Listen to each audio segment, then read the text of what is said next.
साथ जया शर्मा। शुरुआत सबसे पहले सियासी खबर से करेंगे और उमा भारती के उस बयान से करेंगे जिसमें उन्होंने कांग्रेस का पक्ष लिया है। दरअसल चुनाव से पहले उमा भारती ने कांग्रेस का पक्ष लेते हुए बीजेपी नेताओं और कार्यकर्ताओं को समझाइश दी है। उन्होंने ये कहा कि कांग्रेस के लोगों का हर बात में मजाक नहीं बनाना चाहिए। विपक्ष का लोकतंत्र में एक महत्वपूर्ण स्थान है, सम्मानजनक स्थान है और अधिकार भी है। महाकाल के दर्शन के बाद दरअसल उमा भारती ने मीडिया से जब बातचीत की तो उन्होंने ये बयान दिया और ये कहा कि बीजेपी और नेताओं और कार्यकर्ताओं को समझाइश देते हुए वे बोली कि कांग्रेस के लोगों का हर बात में मजाक नहीं बनाना चाहिए।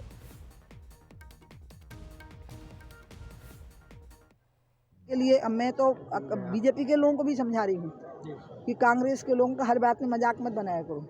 वो विपक्ष है, उनका लोकतंत्र में अपना एक अधिकार होता है, एक स्थान होता है। आपका स्थान लोगों के दिल में है, लोगों के दिल में बीजेपी बैठी हुई है। हम किसी के लिए अब मैं तो बीजेपी के लोगों को भी समझा रही हूँ कि कांग्रेस के लोगों का हर बात में मजाक मत बनाया करो। वो विपक्ष है, उनका लोकतंत्र में अपना एक अधिकार होता है, एक स्थान होता है। आपका स्थान लोगों के दिल में है, लोगों के दिल में बीजेपी।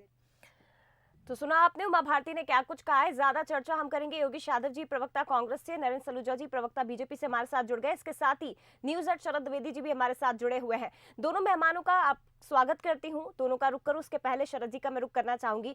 सर, दिग्गज नेता है बीजेपी की उमा भारती, केंद्र में भी काफी बड़ा स्थान वो ले चुकी हैं, लेकिन अगर उनके इस बयान की बात करें तो ये सिर्फ केवल कांग्रेस से जोड़कर हम नहीं देख सकते। सर, काफी महत्वपूर्ण हो जाता है ये बयान देना और दोनों ही दलों के लिए काफी महत्वपूर्ण है इस तरह की बात। सर, इसे तो सराहनीय पहल हम कहेंगे। बिल्कुल सराहनीय पहल है जया, और बहुत दिलचस्प पैनल आपने जोड़ा है। इसको एक शब्द आपको मैं याद दिलाऊं, पीढ़ी बदल जी। ये जो तीन लोग आपके साथ जुड़े हैं, मैं, नरेंद्र जी और योगेश जी, हम तीनों लगभग आसपास की पीढ़ी हैं। और हमारी पीढ़ी वो है जो नरसिम्हा राव जी के समय की, उस समय की पीढ़ी है जब भारत उदारीकरण का दरवाजा खोल चुका था और नैतिक मूल्य और ये सारी चीजें बदलने तो लगी थी, लेकिन हमारी पीढ़ी उनको लेकर दुविधा से देखती थी। उमा भारती जी हमसे चंद बरस बड़ी हो सकती हैं और उनकी पीढ़ी ने जो मूल्य देखे हैं वो मूल्य ये हैं कि लड़ाई लड़ो लेकिन मुद्दों पर लड़ो।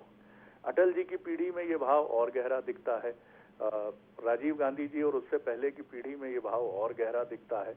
लेकिन अब आपकी पीढ़ी बदल चुकी है जया, और इसीलिए 2014 के बाद जब से सोशल मीडिया आया है, राजनीतिक दलों का तरीका सलीका सब बदल गया है। अब चुभते हुए बाण होते हैं, मीम्स बनती हैं, रील्स बनती हैं, व्यक्तिगत आक्षेप होते हैं, कटाक्ष होते हैं। तो उमा जी का ये बयान बहुत महत्वपूर्ण है। योगेश जी, एक छोटी टिप्पणी आपकी, फिर नरेंद्र जी की तरफ चलूंगा। जी शरद जी, मैं आपकी बात का अक्षरशः समर्थन करता हूं। बहुत अच्छी आपने बात कही और मैं उमा जी के बयान का भी स्वागत करता हूं। एक्चुअली ये सब कुछ होता है कि राजनीतिक शुचिता के अंतर्गत आपकी खानदानी परंपरा क्या है। यदि कांग्रेस की खानदानी परंपरा ये है कि पंडित जवाहरलाल जी नेहरू विपक्ष का सम्मान करते थे, उनको आदर से सदन में स्थान देते थे, यदि राजीव जी, अटल जी, वाजपेयी के प्रति जो उनका भाव था, वो सब ये एक राजनीतिक गरिमा का पालन होता है। और जैसे ये जो उमा जी ने कहा है, कभी कभी सत्ता बहुत जल्द आ जाती है या बहुत लंबे समय तक रहती है तो उसका एक उन्माद पैदा होता है, उसका एक दंभ पैदा होता है। और मुझे लगता है भारतीय जनता पार्टी के लोग उस दंभ के अंदर उसी आधारित राजनीति शुरुआत कर दी, व्यक्तिगत आक्षेप की राजनीति कर दी। और मैं कहूंगा कि कांग्रेस के लोग ही शिकार नहीं है इस बात से कि कांग्रेस के लोगों का मजाक उड़ाया जाता है। भारतीय जनता पार्टी के पुराने लोगों का भी, जो जनसंघ के लोग हैं, उनका भी मजाक उड़ाया जाता है। अभी इंदौर में एक जनसंघ के व्यक्ति ने अपना पोस्टर लगाकर वेदना व्यक्त की कि भारतीय जनता पार्टी के संरक्षण के लोग हमें परेशान कर रहे हैं। तो इस तरीके का ये जो दंभ उन्माद आता है, उसका मूल कारण आता है कि सत्ता लंबे समय तक सत्ता पर काबिज रहना। और दूसरी बात सबसे जो ज्यादा महत्वपूर्ण है वो यह बात है कि हमें इस बात को हमेशा सीखना चाहिए कि व्यक्तिगत आलोचना से उस व्यक्तिगत आलोचना करने वाला या हंसी उड़ाने वाले का पतन ज्यादा होता है। इसका सबसे बड़ा उदाहरण ये है कि राहुल जी के प्रति जो भी व्यक्तिगत विद्वेष भाव पैदा किए, राहुल गांधी जी उतना। योगेश जी, मैं एक छोटी टिप्पणी जरूर लेना चाहूंगा इस पे नरेंद्र जी की, क्योंकि आपने जो बात कही वो बिल्कुल सही है। और मैं भारतीय जनता पार्टी के दिग्गज नेता जो अब इस संसार में नहीं है, पूर्व केंद्रीय मंत्री भी रहे अनिल माधव दवे, वो अक्सर कहते थे कि बच्चों, बुजुर्ग और महिलाओं को लेकर चुनावी कैंपेन में शालीनता हमेशा बरती जानी चाहिए। और व्यापक संदर्भ में देखें तो हर मुद्दे को लेकर बढ़ती जानी चाहिए। नरेंद्र जी, आप किस तरह देखते हैं? जी, उमा जी के बयान। शरद जी ने बहुत अच्छे ढंग से अपनी बात रखी है।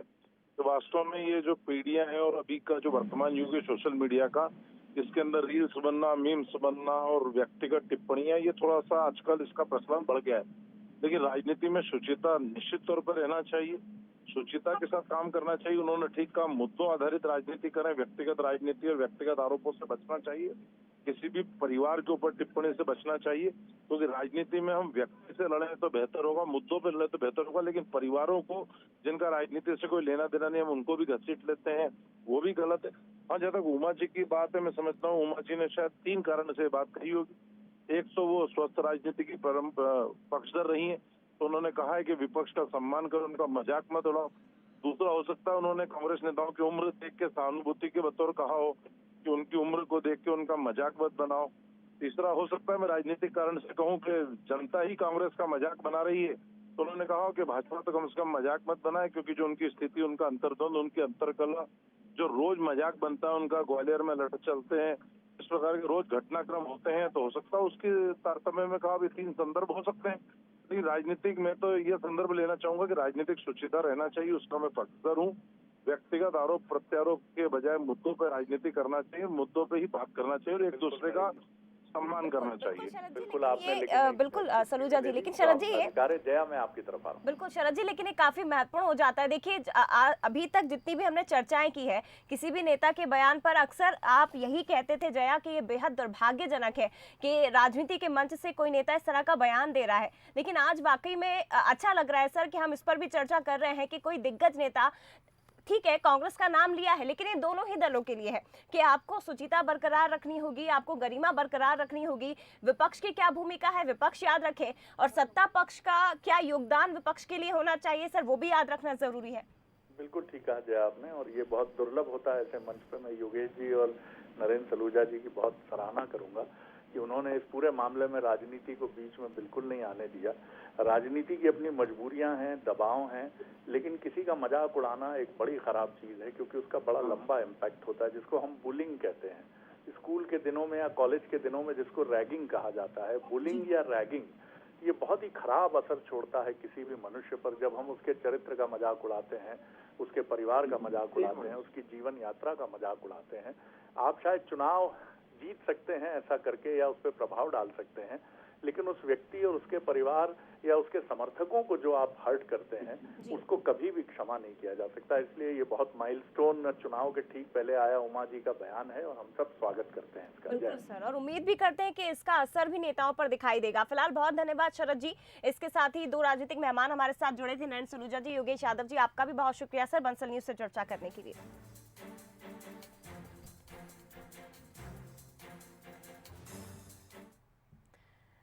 चलिए आगे